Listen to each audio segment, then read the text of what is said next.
Good morning, everyone, and welcome back to my video. I'm your friend, none other than PK Education. Today we are going to read important words of accounts. The first word is bad debt. And what is bad debt? आपको लग रहा होगा कि इस आदमी को क्या हो गया आज। पहले एकदम अजीब बोल रहा था, उसके बाद आज अमेरिकन एक्सेंट में बात कर रहा है। तो अमेरिकन एक्सेंट हमको थोड़ा थोड़ा आता है। तो चलिए बिना टाइम वेस्ट किए हुए हम वीडियो को शुरू करते हैं। तो पहला हमारा जो वर्ड है वो है बैड डेब्ट। तो देखिए हम इसको क्यों पढ़ रहे हैं, क्योंकि अकाउंट्स में बहुत सारा वर्ड है। जैसे केमिस्ट्री में, बायो में बहुत सारा वर्ड होता था। बायो में वर्ड होता था हमारा एल्गी है, उसके बाद फिर ल्यूकोसाइट है, प्लाज्मा, यही सब बहुत सारा था। उसके बाद केमिस्ट्री में वर्ड होते थे रिएक्शन, क्या क्या होता था, हाइड्रो रिएक्शन, चेन रिएक्शन, यही सब होता था।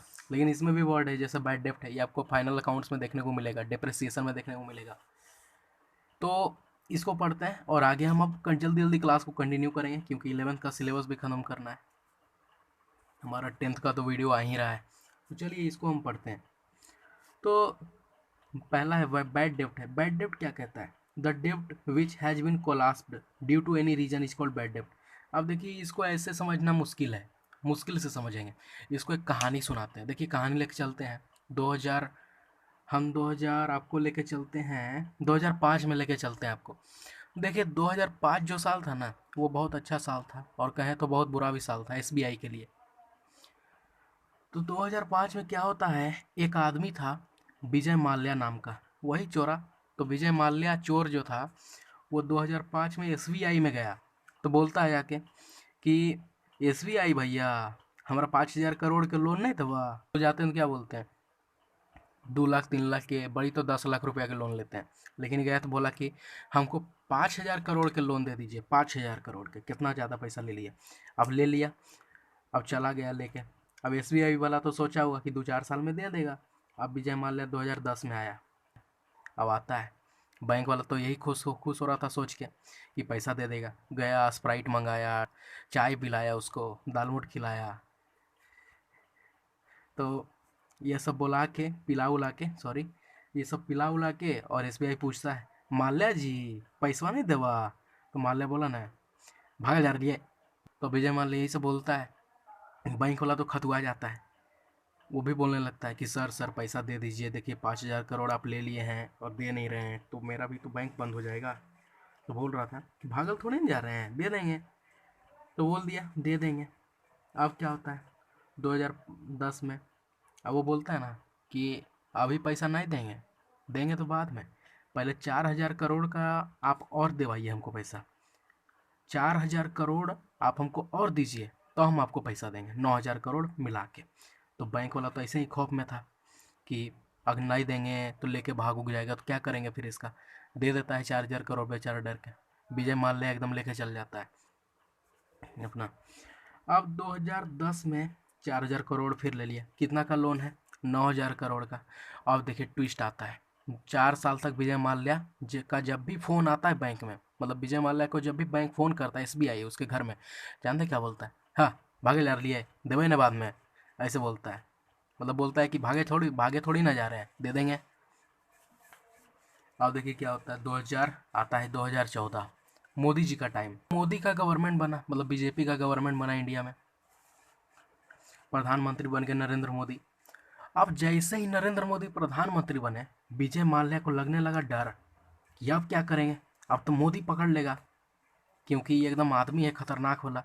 अब पकड़ लेगा तो मेरा तो नौका डूब जाएगा। अब क्या किया, 9,000 करोड़ लिया और फुर से भाग गया लंदन। जानते हैं लंदन क्यों भागा? बहुत सारा लोग हैं जो कि चोर है, जो कि लंदन ही भागता है। जानते हैं लंदन क्यों भागता है? क्योंकि लंदन जैसे ही आप जाते हैं ना एयरपोर्ट पे, आपको नागरिकता यूं मिल जाता है, यूं चुटकी बजा के। तो विजय माल्या जी को भी नागरिकता तुरंत मिल गया, यूं मिल गया, चुटकी बजे थे एकदम। तो अब जिसको नागरिकता तुरंत मिल जाएगा वो काहे न भागेगा। और एक बात और है, अब पूछेंगे आप कि नागरिकता मिल गया तो क्या पुलिस वहाँ उसको नहीं पकड़ सकती है? बोले तो हम जानते क्या बोलेंगे, नहीं नहीं पकड़ सकती है। क्योंकि अगर लंदन में जाके ये पकड़ेगी ना, तो लंदन वाला साफ इनकार कर देगा वहाँ का गवर्नमेंट कि नहीं ये मेरा नागरिक है, तुम इसको नहीं ले जा सकते हो, ये क्राइम किया है तुम्हारा देश में, मेरा देश में नहीं। मेरा देश के लिए तो चोर चुहाड़ नए है, ये शरीफ आदमी है कि तो शरीफ हले बेईमानवा हो चोरा हो। तो चोरा देखे बच गया, अभी वो बचले है। लेकिन हाँ, कुत्ते की जिंदगी जीता है, छुप छुप के रहता है। तो अभी तक तो फरारे है, देखिए कहीं ना आता है। तो देखिए बैड डेब्ट मतलब होता है ना कि ऐसा कर्ज जो कि डूब गया हो, मतलब ऐसा कर्ज जिसको कि आप वापस नहीं ला सकते हैं, बहुत इम्पॉसिबल, नेक्स्ट टू इम्पॉसिबल है, उसको कहेंगे बैड डेब्ट। जैसे इसका केस में हुआ, विजय माल्या के केस में, तो लेके भाग गया, अब देगा कि नहीं देगा।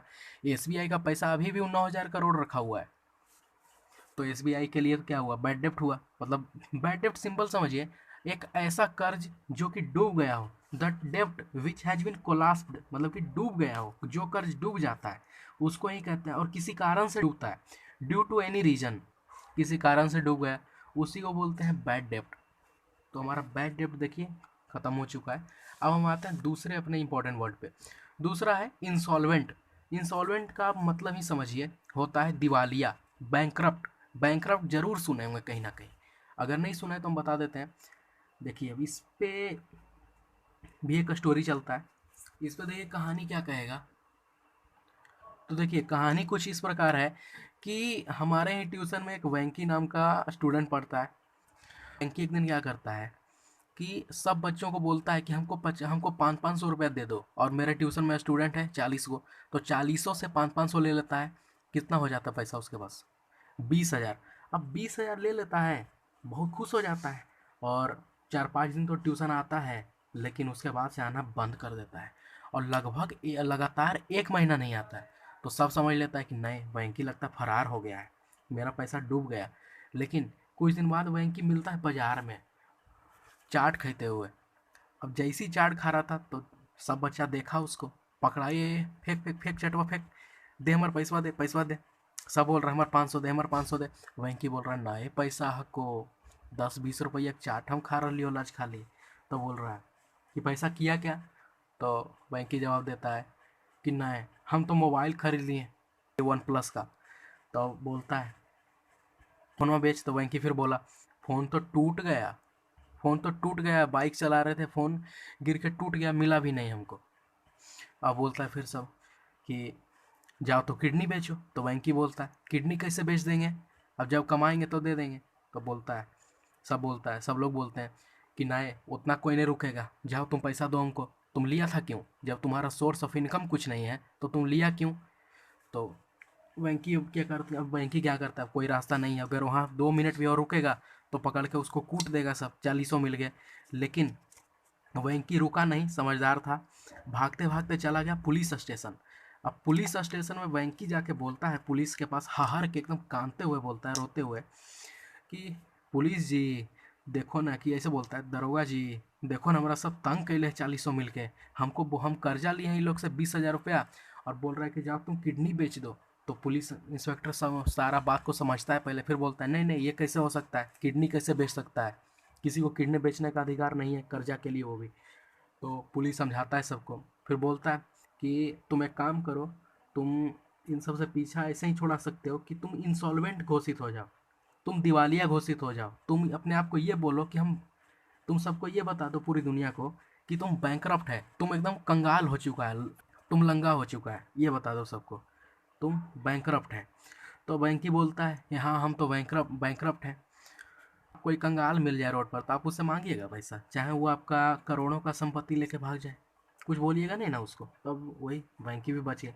तो देखिए इंसॉल्वेंट का मतलब यही होता है, a person who is unable to pay his डेब्ट इज कॉल्ड इंसॉल्वेंट।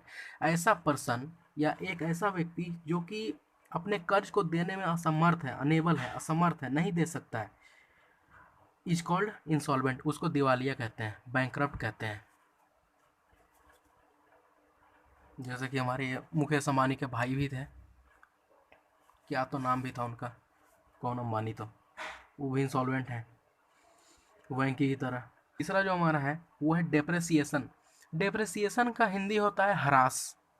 हड़ास नहीं, हरास। हड़ास से गिरता है कोई, इसका मतलब होता है harass. This is a situation in which the price of any good fails down is called depreciation. अब देखिए किसी भी, ये एक सिचुएशन है जिसमें कि किसी भी गुड का, किसी भी सामान का प्राइस है वो गिर जाता है, डाउन हो जाता है, कम हो जाता है, इज कॉल्ड डेप्रेसिएशन। उसको डेप्रेसिएशन कहते हैं, ह्रास कहते हैं। मतलब कि एक ऐसा कंडीशन है जिसमें कि किसी भी सामान का प्राइस डाउन हो जाता है किसी भी कारण से, उसको डेप्रिसिएशन कहता है। अब इसको ऐसे समझते हैं, जैसे जैसा वे कहानी सुनाते हैं, स्टोरी कुछ ऐसा है कि हम, स्टोरी ही है। तो देखिए, मेरा जो ये फ़ोन है ना जिससे हम वीडियो रिकॉर्ड करते हैं, वो है ओप्पो A37FW, 2016 का मॉडल है, जून में लॉन्च हुआ था, 2016 का। तो अभी इसका 7 साल हो चुका है, 7 साल पूरा हो चुका है, उससे ज़्यादा है। तो ये फ़ोन बहुत साल पुराना है।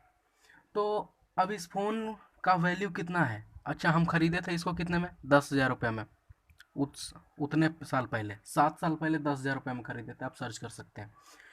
तो अब 10,000 हमको कोई देगा अगर इस फ़ोन को हम बेचेंगे तो? अगर हम आपको फ़ोन बेचें कि खरीदेगा 10,000 में, आप नहीं खरीदिएगा। आप कितना में खरीदेगा? 1,000, 2,000, 1,500। कुछ कुछ आदमी बोलेगा, अगर गूगल पर सर्च करते हैं तो जानते हैं, कुछ कुछ बोलता है कि हमको 200 रुपये में भी फ़ोन दे दीजिए, हम 200 में दे देंगे, हम पागल हैं। लेकिन अब ज़माना तो 2 ही 100 देगा ना, क्योंकि फ़ोन बहुत पुराना है, एंड्रॉयड 5 है इसमें। तो कैसे ये फ़ोन बिकेगा? तो कम प्राइस में ही बिकेगा, बिक तो कुछ भी जाता है, कम प्राइस में बिकता है, तो ये भी कम प्राइस में ही जाएगा। लेकिन हम खरीदे थे कितने में? 10 रुपये में, 10, सॉरी, हम खरीदे थे इसको कितना में? 10,000 में। बिकेगा 500 रुपये में, 1,000 रुपये में, बड़ी तो 1,500 में। उससे ज़्यादा का ये नहीं बिकेगा। तो समय के साथ साथ जब हम गुड्स को, किसी भी सामान को यूज कर लेते हैं तो उसका वैल्यू डाउन होता है। इसी प्रोसेस को हम डेप्रिसिएशन कहते हैं। ठीक है, अब देखिए, this is a situation in which the price of any good fails down is called depreciation. ये एक ऐसा सिचुएशन है जिसमें कि किसी भी गुड्स का प्राइस डाउन हो जाता है, उसी को डेप्रिसिएशन कहते हैं। और इसके कारण भी हैं, बहुत सारा कारण है। हम किसी भी चीज़ को बहुत दिनों तक अगर इस्तेमाल कर लेते हैं, बहुत सालों तक यूज करते हैं, तो उसका वैल्यू अपने आप डाउन हो जाता है, इसी को डेप्रिसिएशन कहते हैं। अब डेप्रिसिएशन के हम एक और कारण बताते हैं। देखिए, depreciation can occur due to 2 reason. पहला रीज़न है आउट ऑफ फैशन। किसी भी चीज़ को अगर किसी भी चीज़ को खरीदे, एक जीन्स खरीदे, चलिए लेवाइस का जीन्स है, अब 10 साल पहले वाला जीन्स कोई अगर अब लेगा कोई भी 200 रुपये में, 200 में भी नहीं लेगा, कहेगा क्यों हम लेंगे पुराना जीन्स, आउट ऑफ फैशन है। पहले जीन्स चलता था, आदमी कमर पे एकदम ऊपर चढ़ा के पहनता था, फिल्म में देखे होंगे आप लोग। लेकिन अब वैसा जीन्स कोई नहीं पहनता है। अब दूसरा जो रीज़न है, तो दूसरा रीज़न आपको हम बता देते हैं। दूसरा जो कारण है, दूसरा कारण है, अब इधर देखिए, यूज्ड गुड्स, इस्तेमाल किया हुआ सामान, जैसे मेरा फ़ोन है, इस्तेमाल किया हुआ, अब तो कोई लेगा नहीं, और लेगा भी तो बहुत कम में लेगा, तो इसी को डिप्रिसिएशन बोलते हैं। अगले वाले वीडियो में एप्रिसिएशन, एसेट्स, ये सब चलेंगे, लाइबिलिटी भी। तो तब तक वीडियो देखते रहें। Thank you so much.